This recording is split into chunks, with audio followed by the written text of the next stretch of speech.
আপনার এই হজে প্রায় 12-13 জন মারা গেছে।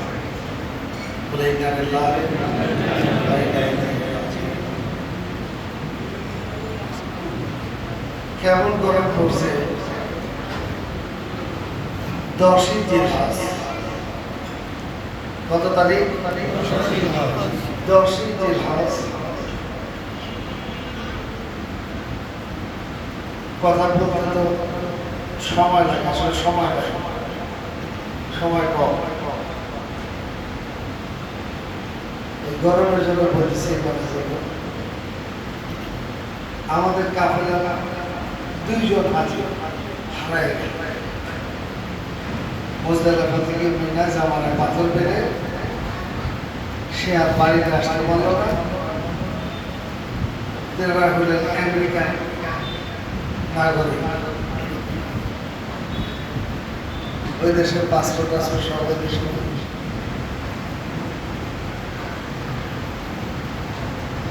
দুইজনই হারায় গেল, দুইজনই আমেরিকার বাসিন্দা। এখন হারায় গিয়া টেলিফোন করছে, কিন্তু আমি যে তাদের কাছে যাব এই সুযোগ নাই।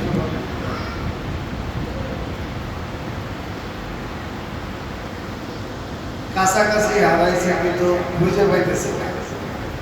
এক কদম হাঁটবে, সেই সুযোগ তাদের নাই।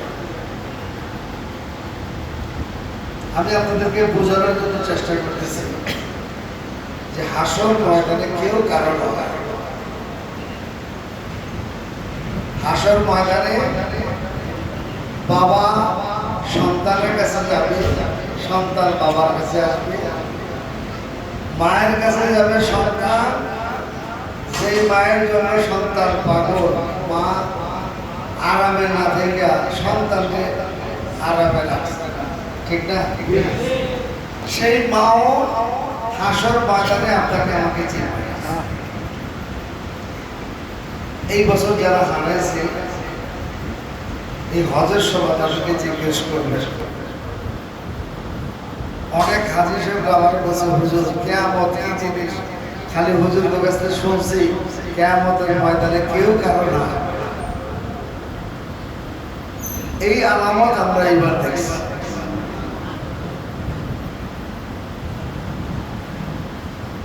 শিক্ষিত মানুষ তারা বলতেছে যে আপনি যেখানে আছেন এই হোটেলের একটা ছবি তুলে আমার কাছে পাঠান। সে তুলে বাথরুমের ছবি। এখন বুঝেন যে কিরকম ব্যাধিসা হয়ে গেছে।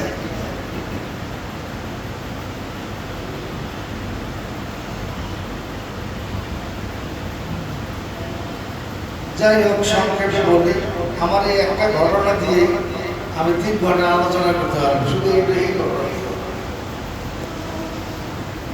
যে তাদের সাথে কি হয়েছে। শেষে তার আত্মীয় স্বজন সবাই আমাদের ফোনের উপর জ্বালাতনের উপরে জ্বালাতন। আমি বের হয়ে যে একটা ট্যাক্সিতে বসে অবস্থা, আমি হাইটে গেলাম যেখানে আছে উনি মসজিদের বিল বাজের কাছে। যা দেখি, আমি হাইটে হেঁটে গেছি, যাওয়ার পরে দেখি হাজার হাজার লক্ষ লক্ষ মানুষ হারায়া কাতরাইতেছে, ছটফট করছে। সামনেই দেখি একটা মানুষ এই গরমে রোদের তাপে মুমূর্ষ অবস্থায় কাতরাইতেছে। অ্যাম্বুলেন্স সামনে যায়, অ্যাম্বুলেন্স এলো যাবে না। কোনো মানুষ আসবে তাদের সাহায্য করবো, সেই অবস্থা একজন মানুষ এসে কিছু পানি বাদল, কিন্তু সে ছটফট ছটফট করতেছে। এত রোদ্রের প্রখর তাপ, এর ভিতরে ওই দেশের আবহাওয়া শুষ্ক, মনে হয় যে করে যারা বেরিয়ে যেতেছে, পানি নেই। অন্যান্য বছর মানুষ পানি দেওয়ার জন্য বেকার, আমি যে বেড়ে গেছি আমিও বেকার হয়ে গেছি। পিপাসায় আমি নিজেও কাছে, আমি মনে মনে যে আল্লাহ তুমি যদি দয়া না করো দয়া পাবো কার? মেহেরবানি করে একটু দয়া করো, একটু দয়ার নজর ঢালো মালিক। মগবাজারের মহান মুর্শিদ কেবলা এই কাশিরা গাইতেন আর আপনাদেরকে কাঁদাইতেন। পরে তুমি দয়া না করিলে পাবো কার? মালা তুমি দয়া না করিলে দয়া পাবো কার? আমরা গুনাহগার ডাকি মানে বার মাওলা, আমরা গুনাহগার ডাকি মানে বার। এরকম অবস্থায় আমি নিজেও পানির জন্য বেকার। আর তখন মনে হয়েছে কারবালার কথা। কোন জায়গার কথা? কোন জায়গা? আমার নবীর কলিজার টুকরাদেরকে পানি দেওয়া হয়। যারা হজে গেছে এবার তাদেরকে জিজ্ঞেস করবেন পানির কত মূল্য। আল্লাহর নিয়ামত পানি, এই পানির কি মূল্য এবার যারা হজে গেছে এদেরকে জিজ্ঞেস করবেন যে হুজুর এত কিছু খাই, পানির মতো এত মজা কিছু লাগে না।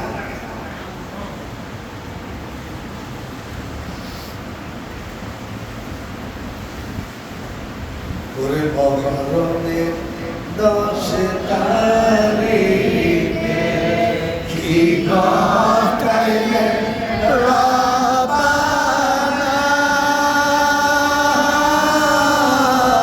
পানি পানি কইরা গো আমার নবীর নাম সমারা পানি পানি কইরা গো আমার নবীর বংশ মারা আহারে মুসলিম জাতি কিসের করো ভাবনা,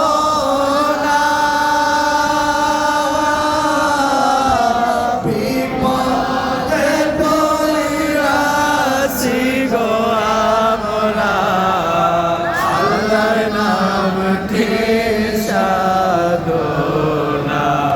বিপদে পড়িয়াছি গো আমরা, আল্লাহর নামটি সাধনা। এই বছর আমাদের প্রথম মাহফিল হবে আশুরার মাহফিল। কিসের মাহফিল? এই আশুরার মাহফিলে সবাই চেষ্টা করবেন শরীর পাওয়ার জন্য। পুরুষ মহিলা যে ইচ্ছা সকলকে দাওয়াত দিলাম যেন নবী আহলে বায়তের স্মরণের মাহফিল। আশুরা বহু ফজিলত আপনারা জানেন, আগের থেকেই প্রিপারেশন নেন। বাগবাজার দরবারে তাবারক হবে। আমি তো কই না যে আমার লোকে পূজাই করে, আমি চাইছি আপনার পূজা করবেন। আমার মুর্শিদ কেবলা সাহেব আমি কি আর আমদার আমার কয় টাকা দিবেন? যা দেওয়ার আবার দয়াল চার মুর্শিদ কেবলাই দেয়। আপনারা বিশ্বাস করলে করেন না করেন না। এই জায়গায় যাওয়ার পরে দেখি পানির এমন একটি অবস্থা, আমি নিজে অস্থির হয়ে আল্লাহর কাছে দয়া চাইতেছি। এমন সময় দেখি একটা লোক পানির কিছু বোতল নিয়ে মানুষকে ছাপিয়ে দিতেছে। আল্লাহ আমি যে হাত পাচ্ছি আমার একটা, আমি চিন্তা করলাম যে এক বোতল তেমন কিছু হতো না, যে অবস্থা কাঠ হয়ে গেছে। আবার চিন্তা করলাম আমি যে আরেকটা বোতল দেব, আমি তো এটা খাইলে আমার তৃপ্তিটা লিখবে, কিন্তু আমি যদি আরেকটা নেই নিতে পারি, কিন্তু আরেক ভাই তো পাবে না। এই জ্ঞান আপনাকে থাকতে হবে। খালি নিজেই খায় আরেকজন লেগে রাখে। আমি আর নেই না। ওই এক বোতল খাওয়ার পরে আমার পৃষ্ঠাটা দেখলো, এরপরে তাকে খোঁজা শুরু করলাম। খুঁজে গিয়ে ভাইলাম এক জায়গায় একটা মসজিদে যায়, দেখি আল্লাহ মানুষ আর মানুষ পড়ে আছে। এইখানে উনি আমাদের পাওয়ার পরে মনে হয় যে আসমানের চাঁদটা পাইছে। যাই হোক, ওনার পরে আমি নিয়ে আসলাম।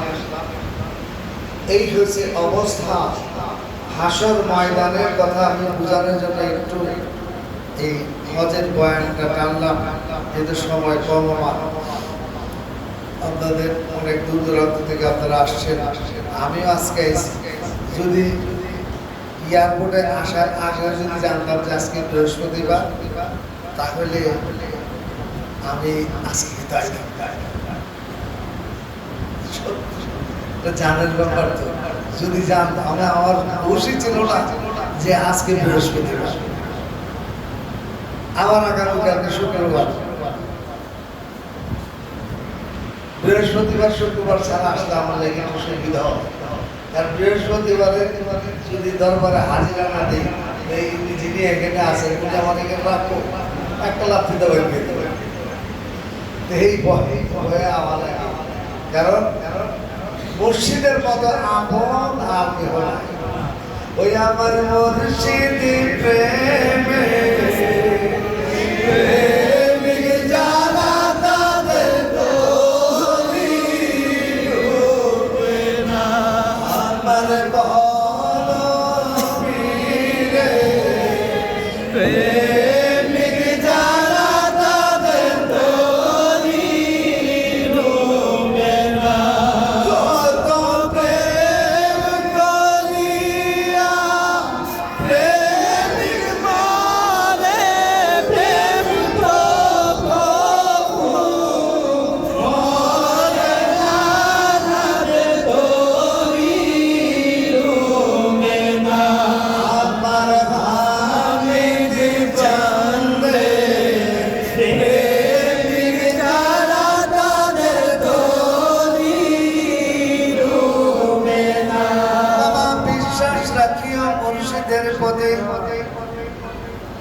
বিশ্বাস যদি রাখো, তোমার নৌকা কখনো ডুববে না, কখনো অভাবে বলবে না।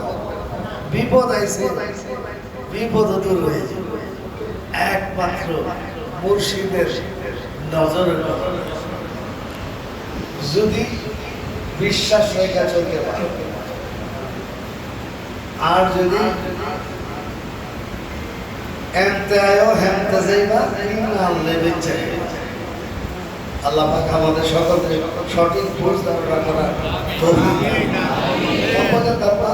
এমন একটি দরবার। আমি যেটা বলতেছিলাম যে যদি জানতাম, সত্যি 2 দিন আগেও যদি জানতাম, টিকিটটা ক্যান্সেল করতাম। কারণ আমার একটু আরামের দরকার আছে। এই আরামের জন্য পরে যখন এয়ারপোর্টে এসে আমার একজন জল করছে যে আজকে বৃহস্পতিবার, একটু সকালে নামছে। সবই আল্লাহর ইচ্ছা। কার ইচ্ছা? আমার মুর্শিদ আমার কাছে আর কত টাকা আর পাগলামি করিস না। আমি আমার আপেলে ছেড়ে দিয়ে আমি চাইছিলাম যে আরো 1 সপ্তাহ থাকি, কারণ আমার এমন একটা কার্ড সরকারের দিচ্ছে, এই সরকার এই কার্ড আর কেউ না, এই কার্ড নাজিবুর কার্ডের এটা প্রস্তুত কাজ। আর এটা হলো আমার আসল কাজ। এই কার্ড দিয়ে আমি অনেক দিন থাকতে পারি, অনেক জায়গায় যখন মনে চায় মক্কা যেতে পারি, যখন যেতে পারি মদিনা যেতে পারি, এই কার্ড দিয়ে আমি চলতে পারি। বাবা হামিদ চাঁদের উসিলে আমাদের ব্যবস্থা করে দিচ্ছে। যদি জানতাম তাহলে আরো 2-4 দিন ফেরে আইতাম, আর বোঝাইতাম, কিন্তু এয়ারপোর্টে আবার পরে এই যে না। যাই হোক, আল্লাহ পাকের ইচ্ছা। ওরে দয়াল সুখে দুঃখে আমি তোমার মুখ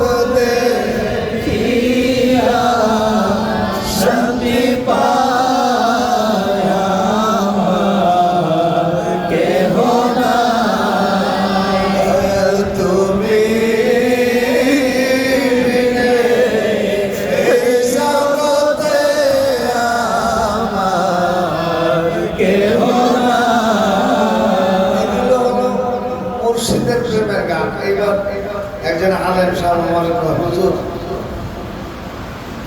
সারা জীবন এই শানের যে গজল গান দ্বারা এগুলোর বিরুদ্ধে ছিলাম। হঠাৎ করে আমি একটা মুর্শিদি পাইলাম, এই মুর্শিদিটা আমার ভালো বানায় এটার পক্ষে না সে, কিন্তু কাঁদতেছে এটার ভিতরে কি বলছে এই কথা। আসলে এই মসজিদের ভিতরে যে কি আছে, এই জন্য তরিকতের প্রথম স্টেজ ছিল ফানাফি শেখ, নিজের পীরের প্রতি ফানা হওয়া। তাই আপনাদের সকলকে বলবো, ফানাফি শেখের মকামে বসতে পারলেই ফানাফের রাসূলের মকামে বসতে পারবে। একের পর এক ধাপ আপনারা কষ্ট করে আসছেন। আল্লাহ পাক আপনাদের সকলকে আল্লাহর ঘর বাইতুল্লাহ যাওয়ার নসিব করে দিন। সোনার মদিনায় নবীর কদমে দাঁড়ায়া দাঁড়ায়া ইয়া রাসূলুল্লাহ বলে সালাম দাও। নবী আমাদের কথা শুনেনি? শুনে আমরা তিনজন মানুষ, আমি মোশাররফ হোসেন হেলালি, খাজা আরিফুর রহমান তাই, তিনজনে কি করছি, এইবার বুঝি যে 10 দিন থাকা মদিনা। আমি চালাকি করে করছি কি, যখন শব্দ আমার সিগনেচারে হয়, তো এই আসার আগে 10 দিনের জায়গায় আরো একদিন বাড়াইছি।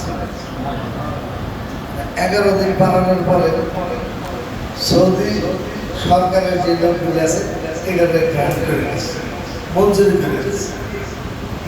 5ই জিলহজ আমি মক্কায় আসি, সেই জায়গায় 6ই জিলহজ বানাই দিচ্ছে। আল্লাহর কি কুদরত জানি না, হয়ে গেছে কাজ। এখন 5 তারিখে আমার এগ্রিমেন্ট পেপার আছে, 5 তারিখ আমি আবার নতুন করে 6 তারিখ দিয়েছি, ওইটা পারমিশন হয়েছে। এখন 5 তারিখে আমার দিতেছে সরকারি লোক, তোমার এগ্রিমেন্ট আছে 5 তারিখ, তুমি এই মুহূর্তে হাজিদেরকে নিয়ে রেডি হও। এখন আমি বলছি বিপদে, হাজি সাহেবদের বলছি যে 6 তারিখে 6ই জিলহজ আপনারা মক্কায় যাইবেন, 7ই জিলহজ যাইবেন হলো মিনাতে। এখন আমাদের তো বারবার ফোন করতেছে তাড়াতাড়ি হাজিরা তো এক একজন এক এক, কেউ নবীর মসজিদে নববীতে বসে আছে, কেউ জিয়ারত করতেছে, বিভিন্ন জন বিভিন্ন জায়গা আছে। এই হাজিগুলো 256 জন হাজি আমি কেমন একত্র। এখন এই 3 জনই দাঁড়ায় করতেছে, ভাই এখন আমাদের আর কোনো কিছু সুযোগ নাই, একটা সুযোগই আছে, এইবার দাঁড়া নবীজির গম্বুজ মুবারক দেখা যাচ্ছে। কি দেখা যায়? কি দেখা যায়?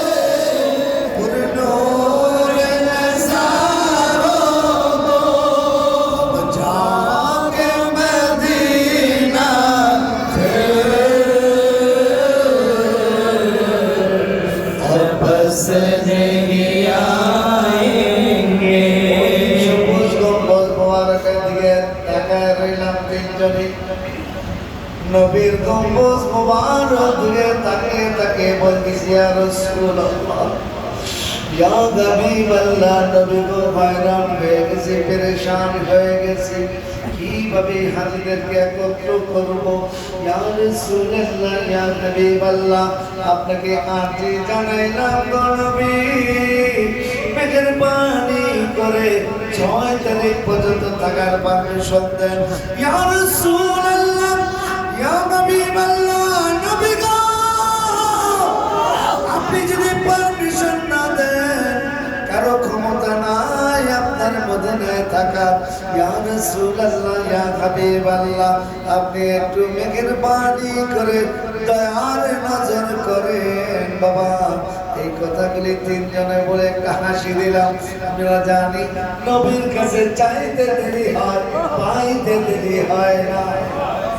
এইবার আমি কি করলাম, এদেরকে নিয়ে সরাসরি সৌদি যে উজারা আছে এই উজারা এগুলো যেখানে আদিল্লা অফিস যাওয়ার পরে আমি মূল মন্দিরের লাইন কইতেছি যে দেখ আমাদের তারা এই পেপার এখন আমাদের গুদের কাছে খালি ফটো করে তো দেখা আগে পারমিশন লইছি কার কাছে সবাই বলে নবীর কাছে বিশ্বাস আমার আছে যে আমার এই আরজি আপনারা বিশ্বাস করে খোদার কসম আমি কসম কাটি না তারপর আপনাদের বিশ্বাসের জন্য আমরা তিনজন যখন গেছি এই মন্দিরে এই কাগজ দেখা কয় তখন কেউ আটকাইতে পারবে না তারা 6 তারিখ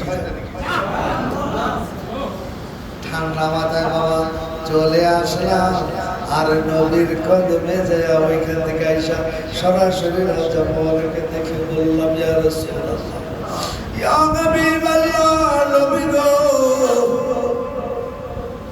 আপনার দরবার থেকে কেউ খালি যেতে চায় না ইয়া রাসূলুল্লাহ চাইলাম দূর থেকে পারমিশন করে দিলেন সাথে সাথে ইয়া রাসূলুল্লাহ ইয়া হাবিবাল্লাহ বাংলার জমিনে বাজারের কিছু পাগলের আছে ইয়া রাসূলুল্লাহ ইয়া হাবিবাল্লাহ এই পাগলগুলোকে আপনি মুহাম্মদ বলে কবুল করে নেন ইয়া রাসূলুল্লাহ ইয়া হাবিবাল্লাহ নবী গো জাহানে যেদিকে তাকাই দরদি আর তোকে হো নাই দরদি আর তোকে হো নাই জাহানে যেদিকে তাকাই দরদি আর তোকে হো নাই দরদি আর তোকে হো নাই তুমি যে এই গরিবের মদদগার ইয়া রাসূলুল্লাহ তুমি যে এই গরিবের মদদগার ইয়া রাসূলুল্লাহ ওই নবীর কাছে আপনাদের আরজিগুলি পেশ করছি আর আমাদের মসজিদের মুসলিমদের আরজি পেশ করেছি আল্লাহ পাক সকলকে দিদারে মুস্তাফা নসিব করে আমিন সকলকে আল্লাহর ঘর বাইতুল্লাহ যাওয়ার নসিব করে আল্লাহ পাক আমাদের সকলকে কবুল আর মঞ্জুর করে নিন আর সবাই কম ইনশাআল্লাহ যদি আবার সুযোগ থাকে আমি ইনশাআল্লাহ আলোচনা পরে করব কিন্তু আজকে অনেক বেলা হয়ে গেছে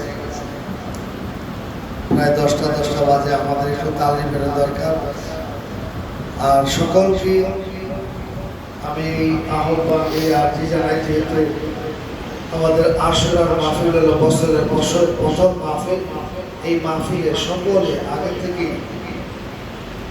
যত্নবান হবেন আর আমাদের পীর ভাই যিনি মগবাজার দরবারের বড় পাগল ছিলেন মুর্শিদ কেবলা নামে ফেদা ছিলেন আমাদের আল্লাহ জসিমুদ্দিন শাহ দুনিয়ার নাই উনি চলে গেছেন আমি যখন সৌদি আরব থেকে খবর পাইছি আল্লাহ পাক ওনাকে জান্নাতুল ফেরদাউস নসিব করে দিন সকলে আমাদের এই ভাইয়ের জন্য দোয়া করবেন আল্লাহ পাক জসিম ভাইকে যেন সমস্ত গুনাহ কতগুলি মাফ করে দিয়ে জান্নাতের উঁচু মাকাম থাকে আমার সমস্ত পীর ভাইয়ের জন্য দোয়া সকলের জন্য দোয়া করবেন আল্লাহ পাক আমাদের সকলকে মঞ্জিলে মকসুদে পৌঁছার তৌফিক দান আস্তাগফিরুল্লাহ আস্তাগফিরুল্লাহ মিন কুল্লি যামবি ওয়া কুল্লি লা হাওলা ওয়ালা কুওয়াতা